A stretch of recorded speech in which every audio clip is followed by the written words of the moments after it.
नमस्कार दोस्तों, आप सभी का क्वालिटी एजुकेशन पर हार्दिक स्वागत है।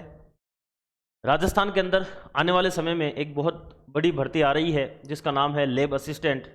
लैब असिस्टेंट के लिए क्वालिटी एजुकेशन के द्वारा जो ये कोर्स लॉन्च किया गया है, इसके अंदर प्रयोगशाला सहायक या लैब असिस्टेंट, जिसमें राजस्थान का जो भूगोल है उसका सिलेबस डिस्कशन और उसके अंदर जो 2018 की भर्ती में आए हुए पुराने क्वेश्चन है उनके ऊपर अपन चर्चा करने वाले हैं। उस पेपर का सॉल्यूशन भी इसमें देखेंगे।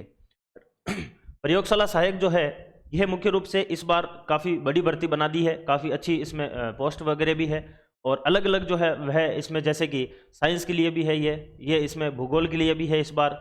तो भूगोल वाले या फिर साइंस वाले सभी के लिए इसमें एक पेपर जो है, या फिर यूँ कह सकते हैं पेपर का एक पार्ट जो है वह राजस्थान जीके से संबंधित रहने वाला है। पिछली बार जहां से 50 क्वेश्चन राजस्थान जीके जीएस के आए थे, जिसके अंदर मुख्य रूप से 25 क्वेश्चन राजस्थान हिस्ट्री और कल्चर से और 25 ही क्वेश्चन राजस्थान के भूगोल से आए थे।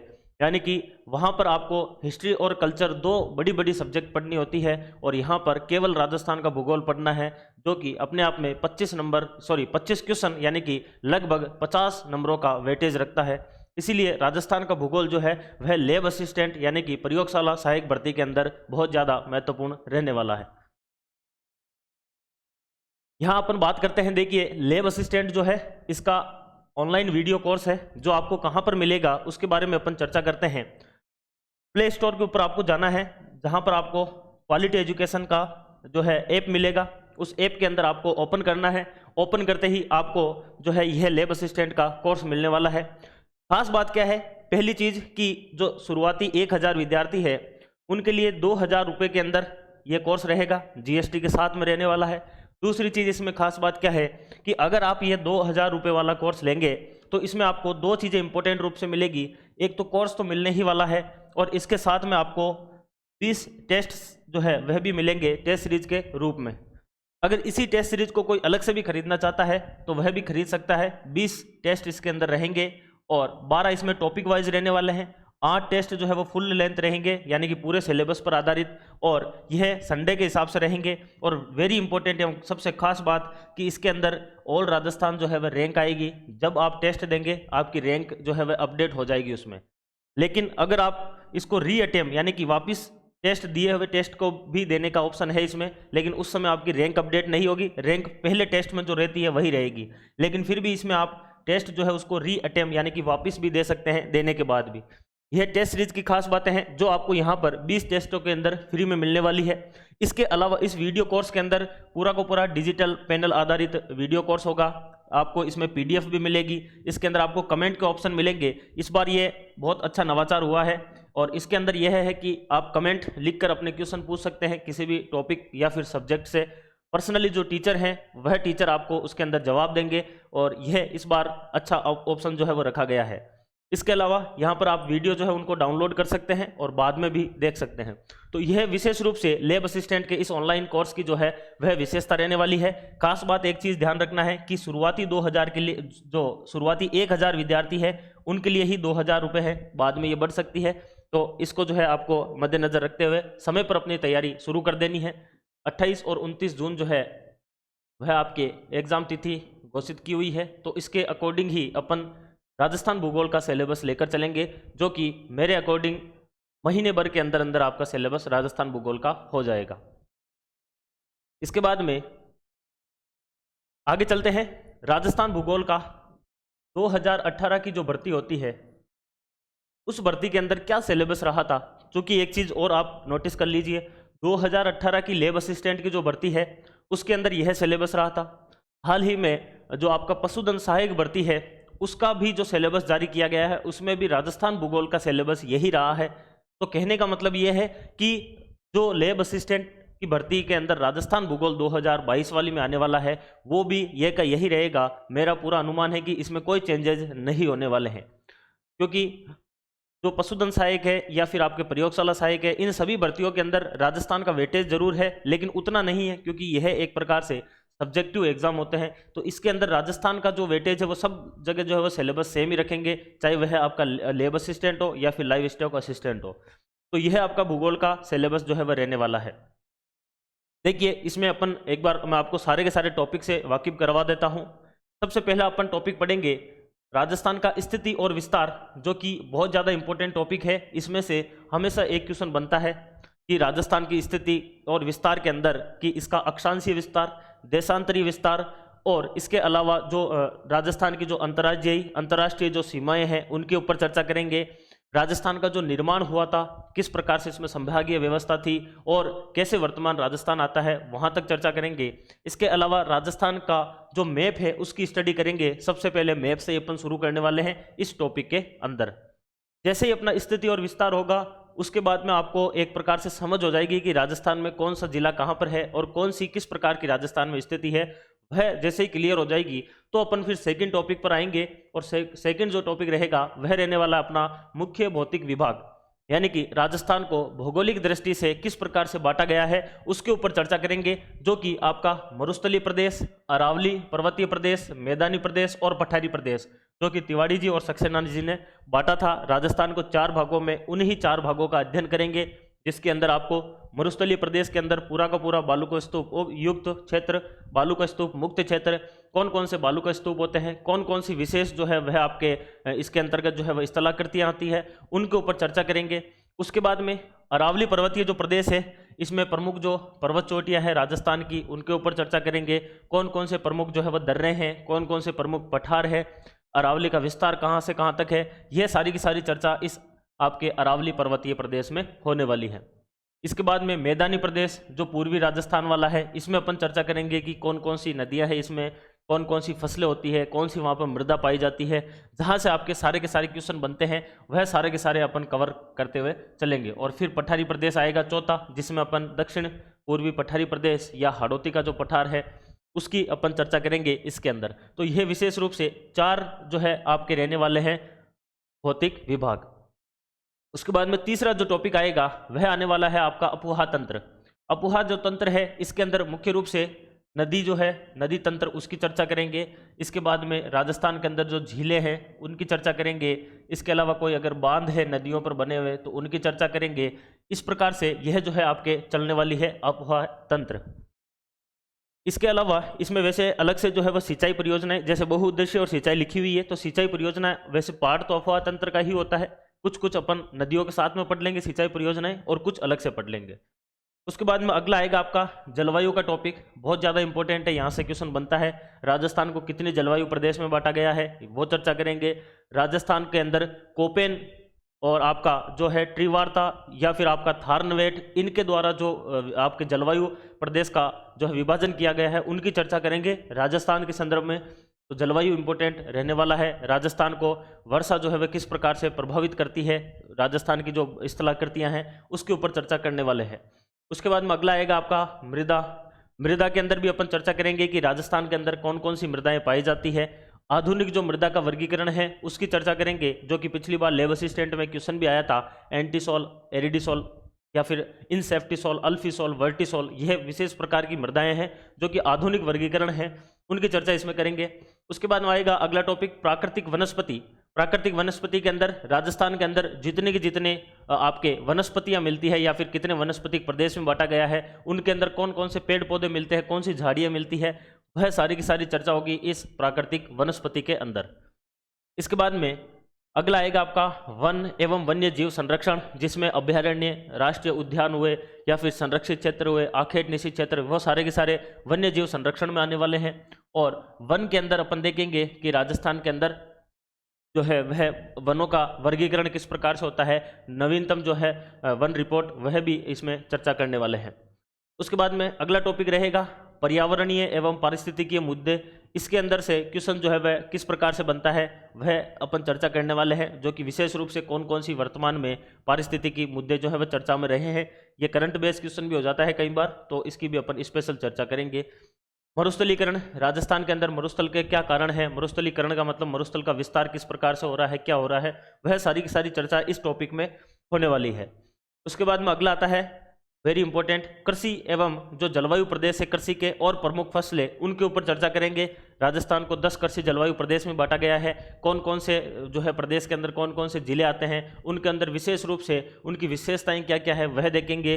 फिर उसके बाद में कृषि के ऊपर चर्चा करेंगे, सारी की सारी कृषि के अंदर प्रमुख संस्थाएं वगैरह, और प्रमुख जो फसलें हैं कि राजस्थान कौन सी फसलों में पहले स्थान पर है, कौन सी में दूसरे पर है, कौन कौन सी फसलें खरीफ में होती है, कौन सी रबी में होती है, यह सारी की सारी चर्चा इस कृषि वाले टॉपिक में होने वाली है। उसके बाद में अगला आएगा आपका पशुधन का, लाइव स्टॉक पशुधन जो है उसकी अगर बात करें तो इसमें राजस्थान में प्रमुख कौन कौन सी नस्लें जो है वह पशुओं की, उसके ऊपर चर्चा करेंगे। कौन कौन से मेले बढ़ते हैं राजस्थान में पशुओं से संबंधित, या फिर इसके अलावा कि जो है इनके कौन कौन से प्रजनन केंद्र हुए या फिर प्रशिक्षण केंद्र वो है कहाँ कहाँ पर है, उसकी भी चर्चा करने वाले हैं पशुधन में। उसके बाद में अगला टॉपिक आएगा आपका बहुउद्देशीय परियोजनाएं। राजस्थान के अंदर कौन कौन सी बहुउद्देशीय परियोजनाएं चल रही है, इसके अंदर सिंचाई पेयजल दोनों तीनों सारी चीजें मिली हुई रहती है, उसको बोलते हैं बहुउद्देशीय परियोजनाएं। तो वह इसमें चर्चा करेंगे अपन, जैसे कि IGNP वगैरह हुई, गंग नहर हुई, उनकी इसमें चर्चा करेंगे, नर्मदा नहर वगैरह। उसके बाद में कुछ सिंचाई परियोजनाएं भी आएगी, तो सिंचाई के अंदर भी वही बहुउद्देशीय और सिंचाई जो है वह छोटी हो जाएगी इसके स्तर पर। कौन कौन सी सिंचाई चल रही है परियोजनाएं वर्तमान में, उनकी अपन चर्चा करने वाले हैं। बहुउद्देशीय परियोजनाओं के अंदर होता क्या है कि सिंचाई के साथ साथ में विद्युत वगैरह वो भी आ जाता है, तो भाखड़ा नागल हुई, इस प्रकार की अपन पढ़ेंगे, चंबल हुई या फिर आपके माही हुई, वह तो बहुउद्देशीय में आएगी। बाकी सिंचाई के अंदर आ जाएगी छोटी छोटी जो, जैसे IGNP हुई, गंग नहर हुई, वह सिंचाई परियोजनाओं में आ जाती है। उसके बाद में अगला आता है जल संरक्षण। जल संरक्षण की अपन चर्चा करेंगे कि राजस्थान के अंदर प्राचीनतम कौन कौन से जल संरक्षण की विधियां हैं, या फिर जल संरक्षण के अंदर करंट बेस्ड क्वेश्चन भी बन सकता है कि वर्तमान में राजस्थान में जल संरक्षण से संबंधित कौन कौन सी परियोजनाएं चल रही है, जैसे कि अटल भूजल योजना हुई, जल जीवन मिशन हुआ, इनके ऊपर अपन चर्चा करेंगे। उसके बाद में 15वां टॉपिक आएगा आपका परिवहन। परिवहन के अंदर बहुत इंपॉर्टेंट है, यहाँ से करंट बेस्ड क्वेश्चन भी बन जाता है, राजस्थान में वर्तमान में सड़कों की लंबाई कितनी क्या है, कितना घनत्व है, तो वहाँ पर आर्थिक समीक्षा जो है उसका रेफरेंस लेकर देखेंगे। और इसके अलावा राजस्थान के अंदर जो राष्ट्रीय राजमार्ग है, जो राज्य राजमार्ग है, कौन कौन से हैं, कहाँ कहाँ से गुजरते हैं, कौन सा लंबा है, कौन सा छोटा है, कौन कौन से जिले से जाता है, वह सारी की सारी चर्चा इस परिवहन वाले टॉपिक में होने वाली है। और उसके बाद में सबसे इंपॉर्टेंट टॉपिक 16 नंबर का, और वह आता है खनिज संपदाएं, यानी कि राजस्थान के अंदर कौन कौन से खनिज है, वह कहाँ कहाँ पर मिलते हैं, वह सारी की सारी चर्चा इस खनिज वाले में करेंगे। कौन से खनिज के उत्पादन में राजस्थान प्रथम है, कौन से के अंदर एकमात्र है, इस प्रकार से यह टोटल 16 जो टॉपिक है यह आपके रहने वाले हैं। और इन 16 टॉपिक का अध्ययन जो है वह राजस्थान के इस भूगोल वाले सिलेबस के अंदर अपन करने वाले हैं। तो बहुत इंपॉर्टेंट आपके लिए जो है ये लैब असिस्टेंट या प्रयोगशाला सहायक जो भर्ती है उसके अंदर भूमिका रहने वाली है राजस्थान भूगोल की। कुल इसके 25 प्रश्न आएंगे, और यह 25 प्रश्न जो है इंटू 2 कर लो, यानी कि 50 नंबर के यह आने वाले हैं। तो 300 के अंदर से 50 नंबर अपने आप में राजस्थान भूगोल के यह 16 टॉपिक दे रहे हैं, इसीलिए आपके लिए यह बहुत ज़्यादा इंपॉर्टेंट रहने वाली है राजस्थान भूगोल। अभी अपन चर्चा करते हैं 2018 की जो लैब असिस्टेंट की भर्ती है उसके अंदर कौन कौन से राजस्थान भूगोल से संबंधित प्रश्न आए हैं, उनके ऊपर अपन चर्चा करेंगे। कुछ क्वेश्चन डिलीट भी हुए थे वो मैं आपको बता दूंगा। बाकी इनको एक तरह से यह देखना है कि किस प्रकार से जो है वह इनका जो लेवल है एग्जाम के अंदर वह पूछा जा रहा है राजस्थान भूगोल से। और जब अपन स्पेशली जब टॉपिक भी पढ़ेंगे तो वहाँ पर भी मैं कोशिश करूंगा कि लास्ट में अपन 10 क्वेश्चन ऐसे रखेंगे हर टॉपिक के अंदर जो कि पुराने एग्जाम में पूछे हुए हैं, ताकि आपका रिवीजन अच्छे से हो जाएगा और आपको पता चल जाएगा कि जो पुराने क्वेश्चन आ रहे हैं क्या वह अपने से सॉल्व हो रहे हैं या फिर नहीं। तो देखिए जो लैब असिस्टेंट के अंदर क्वेश्चन नंबर 26 से स्टार्ट होती है, 26 से लेकर 50 तक राजस्थान भूगोल था, तो 26 नंबर से आपके राजस्थान भूगोल जो है यह शुरू होती है। 26 नंबर क्वेश्चन क्या कहता है, देखिए स्टेट ऑफ फॉरेस्ट रिपोर्ट 2017।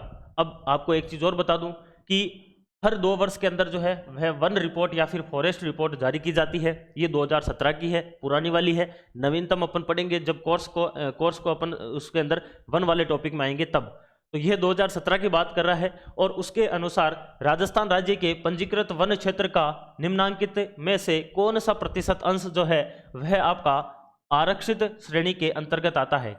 कहने का मतलब जो वन होते हैं ना राजस्थान में, उन वनों का प्रशासनिक जो वर्गीकरण है वह 3 प्रकार से किया जाता है, जिसके अंदर एक आता है आपका आरक्षित प्रकार के, एक आते हैं आपके रक्षित, या फिर इसको कोई संरक्षित, सुरक्षित, इस प्रकार से भी बोला जाता है।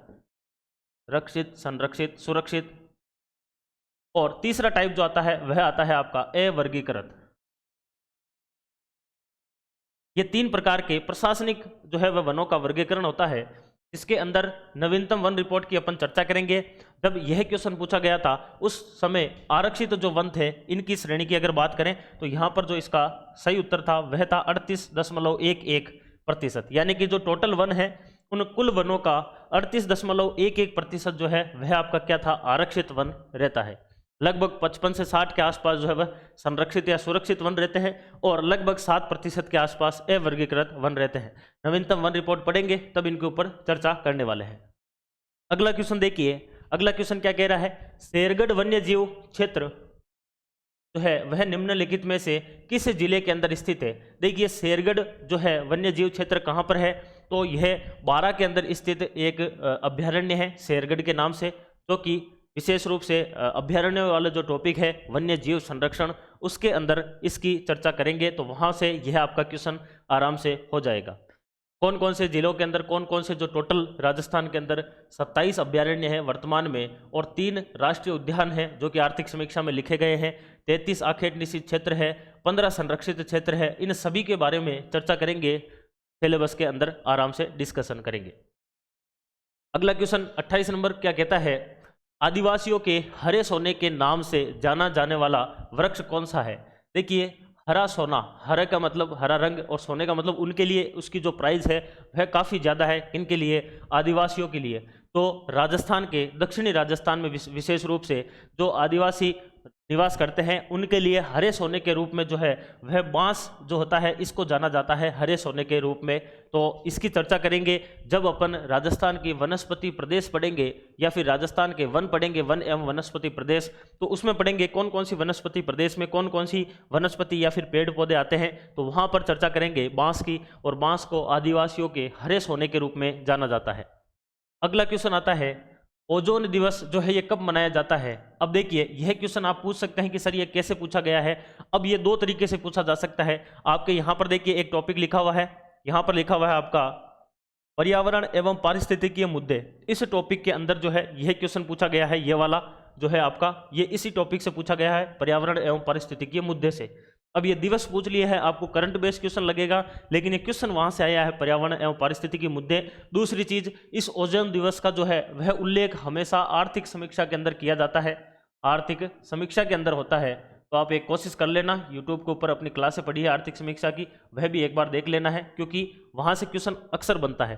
तो डायरेक्टली आर्थिक समीक्षा में भी लिखा हुआ होता है, या फिर ये एक प्रकार का ओजोन जो क्षरण है वह एक पारिस्थितिकीय या फिर पर्यावरणीय मुद्दा है, इसी वजह से ये क्वेश्चन पूछा गया है। और 16 सितंबर के दिन जो है विश्व ओजोन दिवस मनाया जाता है, यह इसका सही उत्तर होने वाला है। अगला क्वेश्चन आता है, निम्नलिखित में से कौन सा एक जो है वह ब्लू बेबी सिंड्रोम से संबंधित है। अब ये क्वेश्चन जो है रियल के अंदर ये क्वेश्चन बायोलॉजी का क्वेश्चन है, लेकिन यहाँ पर क्यों पूछा गया है, तो यहाँ पर देखिए एक विशेष रूप से आपके 2 टॉपिक लिखे हुए हैं, या तो ये इससे भी हो सकता है और या फिर ये इस जल संरक्षण से भी हो सकता है। इन दोनों टॉपिक में से किसी से ही जोड़ लो, क्योंकि वर्तमान में पारिस्थितिकीय या फिर पर्यावरण का पर्यावरणीय मुद्दा ऐसा है कि वर्तमान में जो व्यक्तियों के द्वारा या फिर अपने द्वारा जो भी विशेष रूप से जो कचरा छोड़ा जाता है, जिसके अंदर नाइट्रेट विशेष रूप से उपस्थित होता है, वह नाइट्रेट घुलकर और वह कहाँ पर चला जाता है, समुद्र के अंदर चला जाता है, और वहाँ पर जो है विशेष रूप से यह एक बीमारी पैदा करता है नाइट्रेट, जिसकी वजह से होता है ब्लू बेबी सिंड्रोम, जिसके अंदर नीले रंग का हो जाता है। बेबी का मतलब पहली बार ये जो था रोग ये किसी बच्चे के अंदर खोजा गया था, इस वजह से इसको ब्लू बेबी सिंड्रोम कहते हैं। उसके अंदर उसका रंग जो है वो ब्लू हो जाता है, नाइट्रेट की वजह से ही होता है। तो इसको आप जल संरक्षण से या फिर पर्यावरण मुद्दे से जोड़कर पूछा जा सकता है। तो इस प्रकार के 1-2 क्वेश्चन आपको वह जरूर देगा जो आप नहीं कर पाओ, लेकिन कोशिश करना है कि आपको आइड साइड की जो चीज़ें हैं वह भी एक बार देख लेनी है। बाकी जो अपने सिलेबस के अकॉर्डिंग है वो तो मैं आपको बहुत अच्छे से और फुल डीप से करवाने वाला हूं। अगला क्वेश्चन आता है, राजस्थान में थार मरुस्थल से प्रभावित क्षेत्रफल व जनसंख्या का प्रतिशत कितना है। ये क्वेश्चन जो है राजस्थान का भौतिक विस्तार जो दूसरा ही टॉपिक है उसी में से ही पूछा गया है, और उसमें से ही राजस्थान का जो पहला आपका जो विभाजन था, जिसको मरुस्थलीय या फिर उत्तर पश्चिमी रेतीला मैदान कहते हैं, उस थार मरुस्थल से संबंधित ये क्वेश्चन है। इसमें बोल रहा है कि पहले तो बात हो रही है क्षेत्रफल की, फिर हो रही है जनसंख्या की। तो जब राजस्थान का भौतिक विभाजन किया जाता है, जब राजस्थान का भौतिक विभाजन करते हैं तो उस भौतिक विभाजन के अंदर राजस्थान को मुख्य रूप से 4 भागों के अंदर बांटा जाता है। उस 4 भाग के अंदर सबसे पहला भाग आता है उत्तर पश्चिमी रेतीला मैदान। उत्तर पश्चिमी रेतीला मैदान यह आता है और यह जो है राजस्थान का लगभग 61.11% जो है आपका क्षेत्रफल रखता है और लगभग 40% जो है आपके जनसंख्या रखता है यह वाला क्षेत्र, जो कि उत्तर पश्चिमी रेतीला मैदान के नाम से जाना जाता है। इसी प्रकार से अपन दूसरे नंबर पर मध्यवर्ती पहाड़ी प्रदेश या फिर अरावली पर्वतमाला पढ़ते हैं। तीसरे नंबर पर पूर्वी मैदान पढ़ते हैं और चौथे नंबर पर जो है वह दक्षिण पूर्वी पठारी प्रदेश पढ़ते हैं, जिसके अंदर आपका हाड़ौती का जो पठार है वह विशेष रूप से आता है इसमें।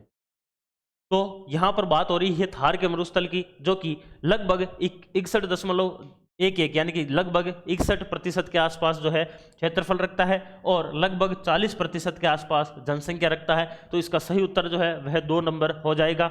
यह क्वेश्चन रिपीट भी हो सकते हैं इस प्रकार के, तो यह अपन जब भौतिक विभाजन पढ़ेंगे तो वहां पर डिटेल में इनको देखेंगे। अगला क्वेश्चन आता है राजस्थानी ऊंट का वैज्ञानिक नाम क्या है। देखिए राजस्थानी ऊंट का वैज्ञानिक नाम पूछा जा रहा है। अब यह क्वेश्चन राजस्थान के अंदर वन्य जीव संरक्षण है, हो सकता है वहां से पूछा गया हो।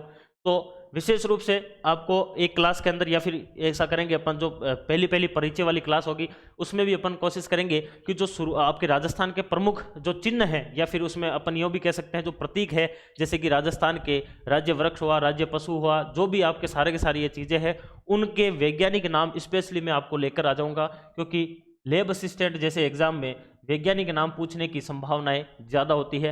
हो सकता है यहाँ पर तो राजस्थानी ऊंट का पूछा है, कल को चिंकारा का पूछ ले, फिर आपको खेजड़ी का पूछ सकता है या फिर रोहिड़ा जो राज्य पुष्प है उसका पूछ सकता है। तो बाकी सारों का भी ध्यान रखना है।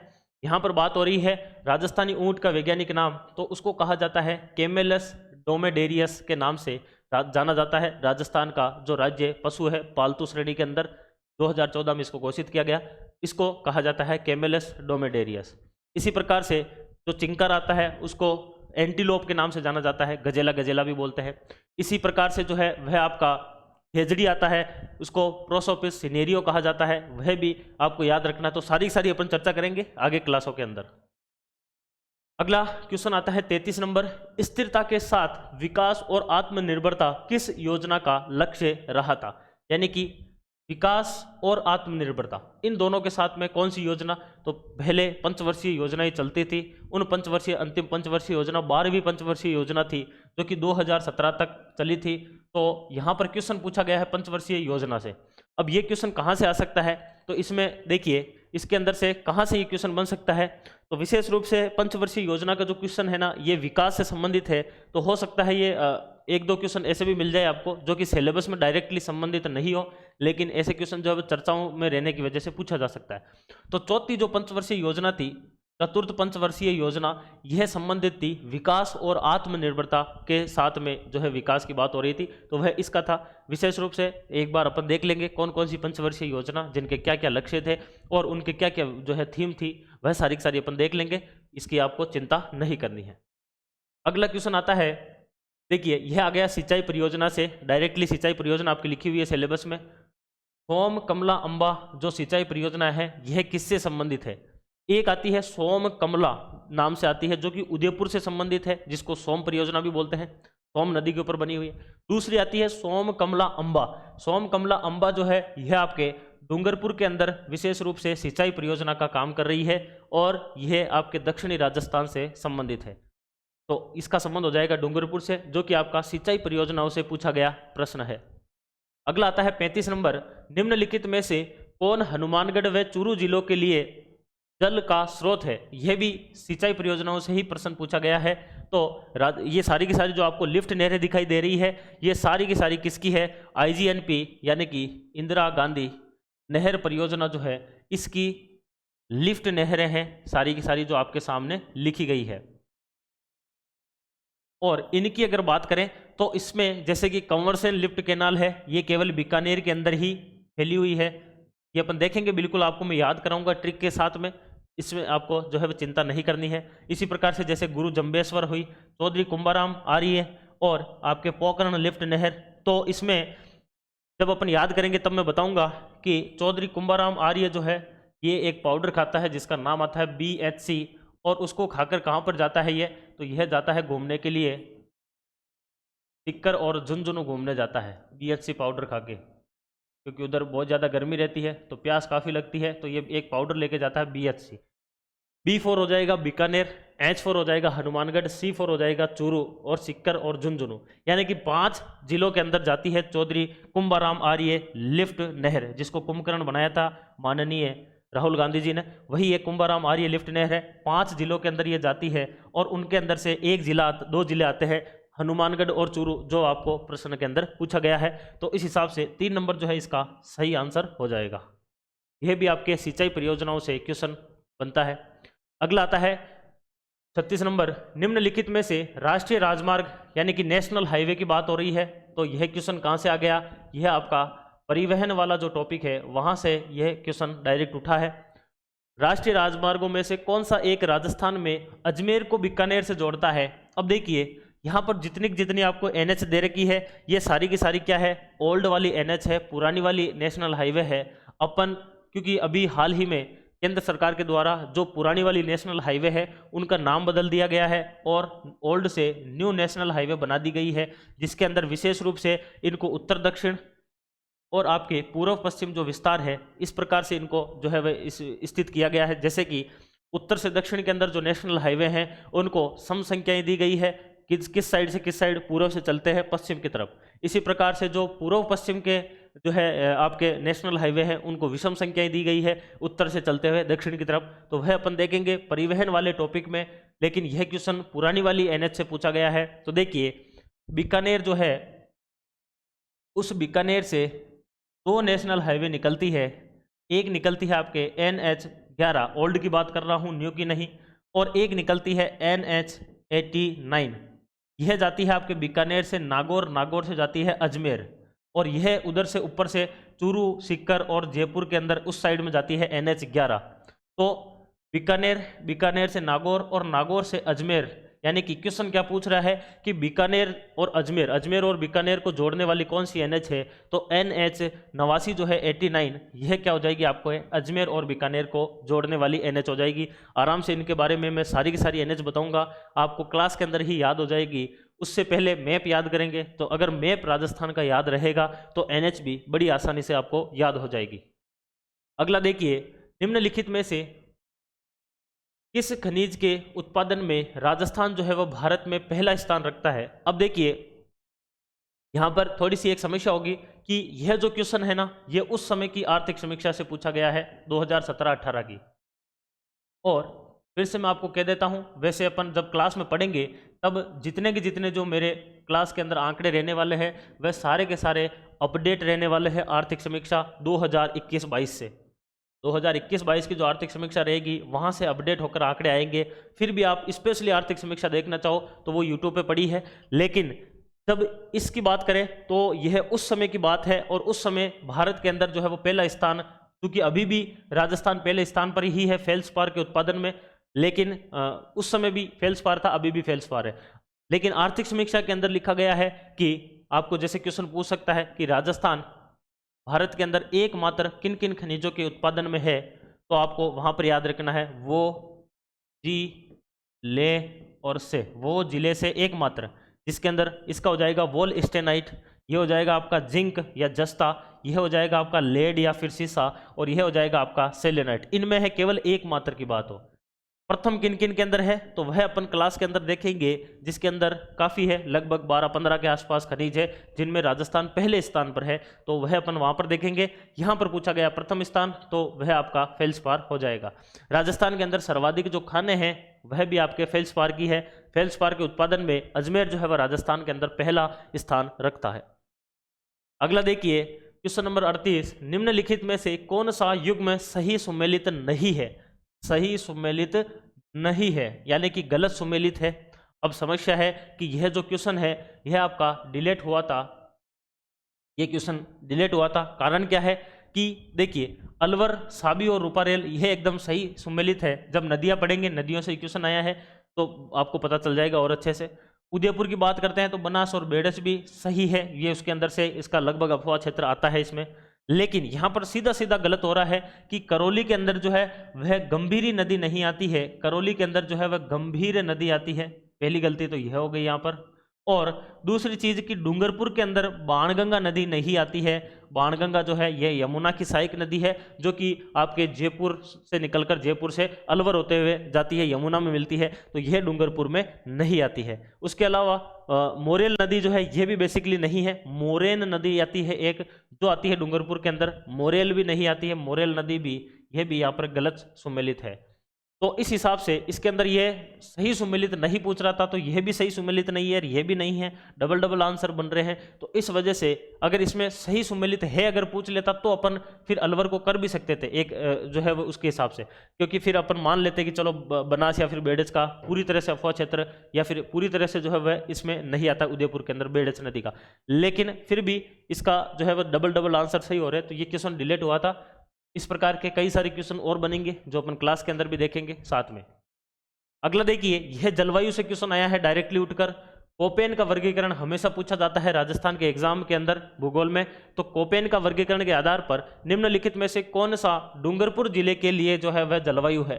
तो कोपेन के द्वारा राजस्थान को मुख्य रूप से पश्चिमी राजस्थान था, उसको BWHW के अंदर बांटा गया था। उसके बाद में ये तो शुष्क के लिए था, अर्ध शुष्क के लिए BSHW के अंदर बांटा गया था। इसी प्रकार से पूर्वी राजस्थान को CWG के अंदर बांटा और दक्षिणी राजस्थान को AW के अंदर बांटा। ये मुख्य रूप से आपके राजस्थान के अंदर जलवायु का वर्गीकरण किया था कोपेन ने। तो दक्षिणी राजस्थान के अंदर आपका डूंगरपुर और बांसवाड़ा और प्रतापगढ़ वाला रीजन आता है। वहां पर डूंगरपुर के लिए AW जो है यह आपके जलवायु होती है। क्लास के अंदर देखेंगे कि इस A का मतलब क्या है, इस W का मतलब क्या है, ये AW ही क्यों लिखा गया, BW क्यों नहीं लिखा गया, तो वह कोपेन ने किस प्रकार से वर्गीकरण किया है इनका, वह सारी की सारी जो चर्चा है वो अपन क्लास में करने वाले हैं। तो इसका सही उत्तर 1 हो जाएगा।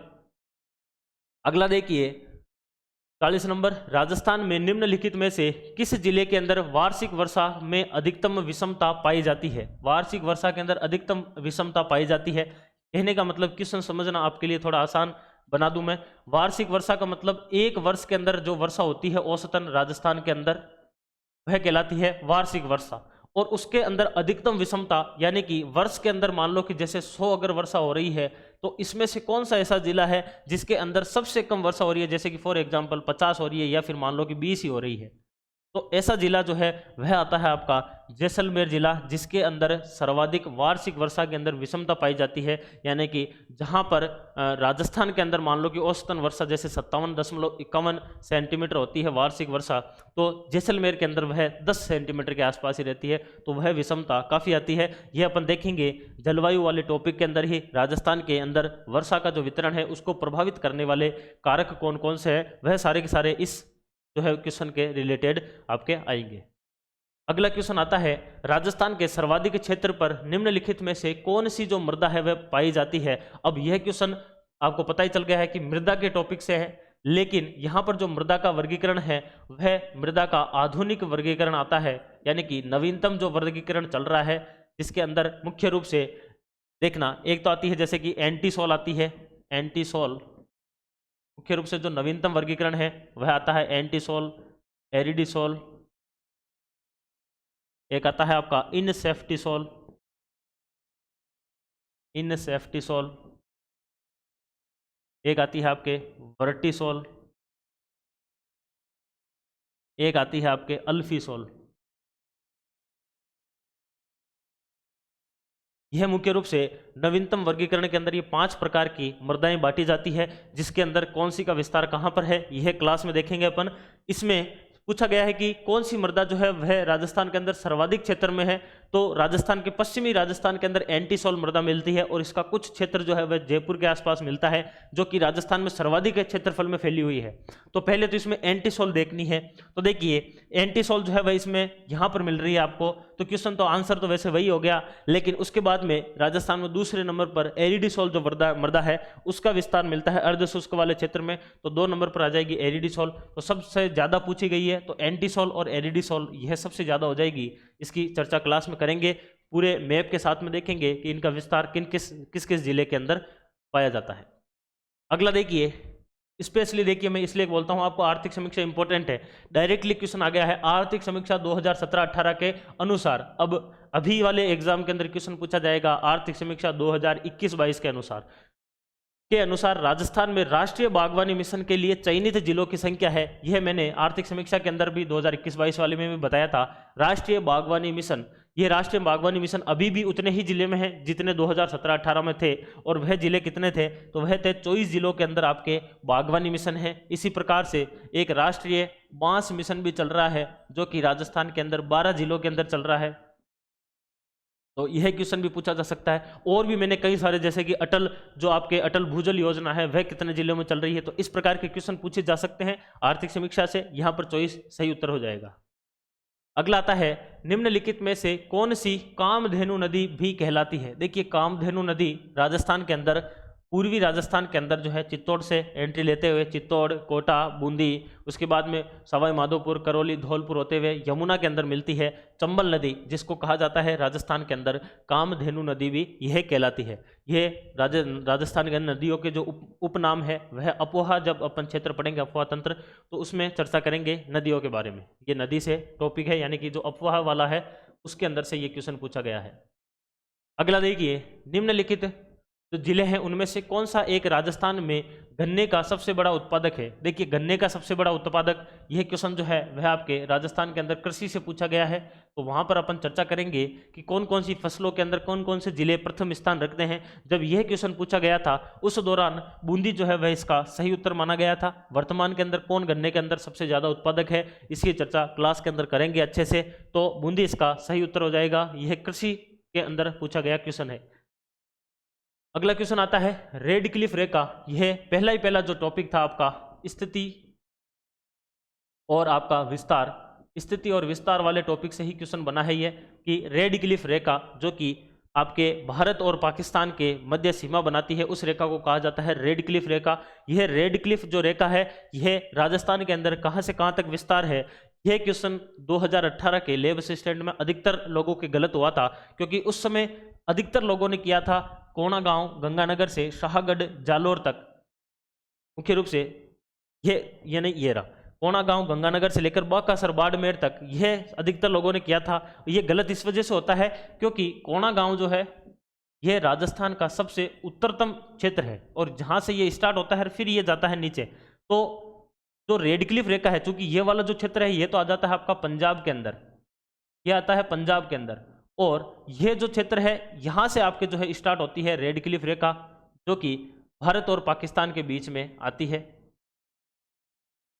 तो क्वेश्चन गलत इस वजह से होता है क्योंकि वहां पर कोणागांव गंगानगर सभी ने किया था, लेकिन यह कोणागांव जो है एक उपखंड है, वहां पर हिंदू मलकोट उपखंड, वहां पर यह कोणागांव उसमें आता है। लेकिन कोणागांव जो है यह इस रेड क्लिफ से अंदर की साइड पंजाब से सीमा बनाता है, जबकि रेड क्लिफ रेखा जहां से स्टार्ट होती है वह इस हिंदू मलकोट जो उपखंड है इसी का ही एक क्षेत्र आता है, जहां से यह शुरू होती है और यहां से यह चलते हुए और बाड़मेर के अंदर जो है वह शाहगढ़ तक यह फैली हुई है। शाहगढ़ बाड़मेर तक ये फैली हुई है। 1070 किलोमीटर जो है वह इसकी लंबाई आ जाती है। यह विस्तार आता है रेड क्लिफ रेखा का, जिसके अंदर सबसे ऊपर ही ऊपर श्री गंगानगर, फिर बीकानेर, फिर जैसलमेर, फिर बाड़मेर, ये 4 जिले आते हैं। और इसके अंदर कौन कौन से जिले कितनी सीमा साझा करते हैं और इसके अलावा कौन सा जो है वह इस रेड क्लिफ रेखा के निकटतम जिला मुख्यालय है, कौन सा दूरस्थ है, कौन सा संभाग मुख्यालय इसके निकटतम है, वह सारी की सारी चर्चा क्लास के अंदर अपन करने वाले हैं। तो हिंदू मलकोट उपखंड गंगानगर से लेकर शाहगढ़ बाड़मेर तक जो है वह रेड क्लिफ रेखा का विस्तार मिलता है और यह आपको इसमें सही उत्तर होता है उस समय।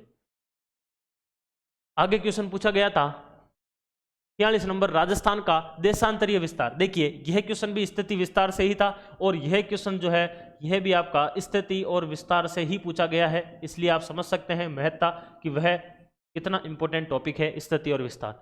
राजस्थान का देशांतरीय विस्तार कितना है? देखिए, दो प्रकार के विस्तार अपन पढ़ेंगे क्लास के अंदर। एक होता है देशांतरीय विस्तार, देशांतरीय विस्तार जिसके अंदर खड़ी रेखाओं के अंदर जो है वह पृथ्वी को बांटा जाता है, और एक अपन पढ़ेंगे अक्षांशीय विस्तार जिसके अंदर पृथ्वी को आड़ी रेखाओं के अंदर बांटा जाता है। अब वहां पर अपन चर्चा करेंगे कि राजस्थान कौन से गोलार्ध में है, उत्तरी गोलार्ध में है कि दक्षिण में है, पूर्वी है कि पश्चिमी है, कौन सा गोलार्ध है, वो सारी की सारी चर्चा अपन क्लास में करने वाले हैं डिटेल में। यहाँ पर आपको पूछा गया देशांतरी विस्तार, यह देशांतरी विस्तार होता है ये 0 डिग्री है, जैसे कि ये ईस्ट यानी कि पूर्वी गोलार्ध है, ये वेस्ट यानी कि पश्चिमी गोलार्ध है। तो राजस्थान जो है वह इस पूर्वी गोलार्ध के अंदर स्थित है, और राजस्थान का विस्तार जो है कहने का मतलब इधर 69 डिग्री 30 आर्क मिनट पूर्व से ही स्टार्ट होगा और पूर्व में ही राजस्थान खत्म होगा। तो 69 डिग्री 30 आर्क मिनट पूर्व से लेकर 78 डिग्री 17 आर्क मिनट पूर्व तक राजस्थान का देशांतरीय विस्तार जो है आता है। तो इसके अंदर 1 नंबर एकदम सही उत्तर हो जाएगा। 2 क्वेश्चन स्थिति विस्तार से पूछे गए हैं। अगला क्वेश्चन आता है, यह राजस्थान के भौतिक विभाजन वाला जो टॉपिक है, भौतिक विभाजन, वहां से क्वेश्चन आया है, और यह डायरेक्टली अरावलीय जो पर्वतीय माला प्रदेश है या फिर मध्यवर्ती पर्वतीय प्रदेश है वहां से क्वेश्चन आया है। क्वेश्चन पूछा गया था शेर पर्वत चोटी की सर्वोच्च जो आपके सर्वोच्च जो चोटी है, शेर जो पर्वत चोटी है उसकी ऊंचाई कितनी है। राजस्थान के अंदर जब बात करते हैं तो ट्रिक बताऊंगा एक, वहां पर गुरु से दिल जरा आशा से लगाओ, ये एक ट्रिक रहेगी अपनी, जो कि राजस्थान के अंदर सर्वोच्च जो 5 चोटियां हैं उनका अवरोही क्रम है, यानी कि कम से ज़्यादा इनकी ऊंचाई की तरफ है। मैं आपको 15 चोटियां याद करवाऊंगा इसी प्रकार से ट्रिक से, तो वहां पर अपन क्लास में चर्चा करेंगे। 5 चोटियां मैं आपके सामने लिख देता हूं। तो गुरु का हो जाएगा गुरु शिखर, 1722 मीटर जो है वह इसकी ऊंचाई है। और इसी प्रकार से से का मतलब हो जाएगा शेरगढ़, जो कि आपके क्वेश्चन में पूछी गई है, और 1597 मीटर जो है वह इसकी ऊंचाई आती है शेरगढ़ की। इसी प्रकार से दिल का दिलवाड़ा हो जाता है, जरा का मतलब जरगा हो जाता है, और आशा का मतलब अचलगढ़ हो जाता है। ये प्रमुख 5 चोटियां है अवरोही क्रम में। अपन 15 याद करेंगे क्लास में। तो 1597 मीटर जो है वह शेरगढ़ जो आपके पर्वत चोटी है उसकी ऊंचाई है, सिरोही के अंदर स्थित है। आगे क्लास के अंदर इसके बारे में डिटेल में चर्चा करने वाले हैं। अगला क्वेश्चन, राजस्थान के निम्न जिलों में से कौन से एक जिले में अरावली पहाड़ी का विस्तार नहीं है।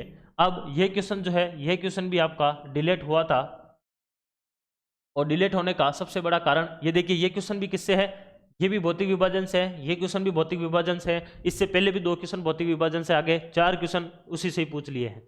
देखिए, अरावली पहाड़ी का विस्तार सिक्कर के अंदर जो है वह अरावली पहाड़ी का विस्तार जो है वह आता है। यहाँ पर खंडेला, हर्ष की पहाड़ियाँ, मलई केतु पहाड़ियाँ जो है वो उनका विस्तार है। झुंझुनू के अंदर बाबाई जो है एक पहाड़ी आती है झुंझुनू के अंदर। अब यहाँ पर थोड़ी समस्या होगी। जालौर के अंदर भी रोजा भाकर, एस राणा, झारोल पर्वत आता है। अलवर के अंदर जो है, इसके अंदर भी जो है वह आपका उदयनाथ की जो पहाड़ियाँ हैं, बहराज यहाँ की सर्वोच्च चोटी है, तो यहाँ पे भी अरावली का विस्तार है। अब जो माना जाता है ना, वह माना जाता है कि जालोर के अंदर जो है वह अरावली का विस्तार नहीं है। लेकिन समस्या यह है कि जालोर के अंदर जैसे ही बच्चों ने ऑब्जेक्शन लगाया कि सर यहाँ पर तो रोजा भाकर, झारोल, एसराना पर्वत है, तो फिर इस वजह से हो सकता है इस क्वेश्चन को डिलीट किया गया, क्योंकि इस झुंझुनू और जालोर के बीच में ये क्वेश्चन घुमा था। बाकी सिक्कर और अलवर का तो कंफर्म था कि यहाँ पर तो विस्तार है। इन दोनों की वजह से जो है इस क्वेश्चन को डिलीट किया गया था। तो अपन देखेंगे कि अरावली पहाड़ी का प्रदेश कितने जिलों के अंदर है। दूसरी चीज, कौन कौन सी उसकी सर्वोच्च चोटियां हैं, कौन कौन से उसमें दर्रे हैं, कौन कौन से उसके अंदर पठार हैं, वह सारी की सारी चीजें जो है वह इसके अंदर चर्चा करने वाले हैं अपने अरावली वाले जो पहाड़ी प्रदेश है उसमें।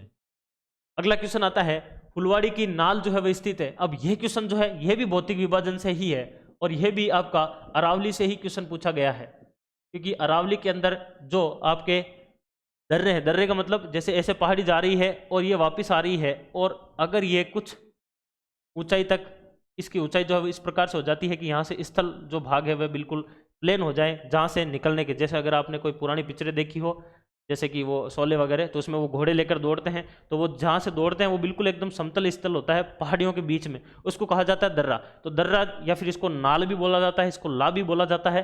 तो ये दर्रे सारे के सारे अरावली के अंदर पड़े जाएंगे। कौन से जिले में सर्वाधिक दर्रे हैं, कौन से दर्रे वहाँ पर पाए जाते हैं, अजमेर के, पाली के, राजसमंद, उदयपुर के। उसी प्रकार से उदयपुर के अंदर जो है वह फुलवाड़ी की नाल, केवड़ा की नाल, चीरवा की नाल, देबारी की नाल, इस प्रकार से प्रमुख 4-5 दर्रे आते हैं। तो फुलवाड़ी की नाल जो है जहाँ से मानसी और वाकल नदी भी निकलती है, यह आपके उदयपुर के अंदर स्थित है फुलवाड़ी की नाल। ये इसका सही उत्तर होगा। बाकी इस क्लास के जो भौतिक विभाजन वाला टॉपिक रहेगा उसके अंदर अपन चर्चा करेंगे। और आखिरी क्वेश्चन जो 50 नंबर का पूछा गया था, यह क्वेश्चन आपका आया था लगभग राजस्थान के ओवरव्यू, जो पूरा का पूरा भौतिक विभाजन था, उसी से ये क्वेश्चन मान सकते हैं आप लोग। निम्नलिखित में से कौन सा युग्म सही सम्मिलित नहीं है। अब यह ओवरव्यू वाला क्वेश्चन था, क्योंकि देखिए घग्गर नदी का क्वेश्चन पूछ लिया, इसको मृत नदी कहा जाता है पाकिस्तान में, तो बिल्कुल यह एकदम सही सम्मिलित है। भोराट एक पठार है, यह भौतिक विभाजन से क्वेश्चन आ गया, तो यह बिल्कुल भोराट का एक पठार है जो कि आपके उदयपुर के अंदर विशेष रूप से फैल रखा है। उत्तर पश्चिम में जो उदयपुर वाला रीजन है उसमें गोगुंदा और जो आपका इसमें राजसमंद और जो उदयपुर वाला क्षेत्र है उसके मध्य जो है ये फैल रखा है। कौन सा वाला? भोराट का पठार। इसके अलावा नागपानी, अरावली का दर्रा, ये बिल्कुल एकदम गलत हो जाएगा, क्योंकि नागपानी जो है वह एक पर्वत चोटी है, ना कि आपका अरावली का दर्रा है, तो इस वजह से यह आपका इसमें सही सम्मिलित नहीं है। और शेरगढ़ या फिर शेर जो है ये अरावली की चोटी है, अभी अभी देखा था 1597 मीटर इसकी ऊंचाई है, और यह क्या है? एक पर्वत चोटी है अरावली की, तो यह भी एकदम इसमें सही आंसर हो जाएगा। तो इस हिसाब से यह आपके लैब असिस्टेंट भर्ती या प्रयोगशाला सहायक जो भर्ती है 2018, उसके अंदर राजस्थान भूगोल से पूछे गए 25 प्रश्न थे जो आपके लिए उपयोगी होंगे आगे आने वाले एग्जाम के लिए। और जो क्वालिटी एजुकेशन का ऐप है उसके अंदर आपको ये सारी की सारी क्लासें विस्तृत रूप से इसी टॉपिक के हिसाब से मिलने वाली है। तो धन्यवाद, क्लासों के अंदर मिलते हैं। Thank you.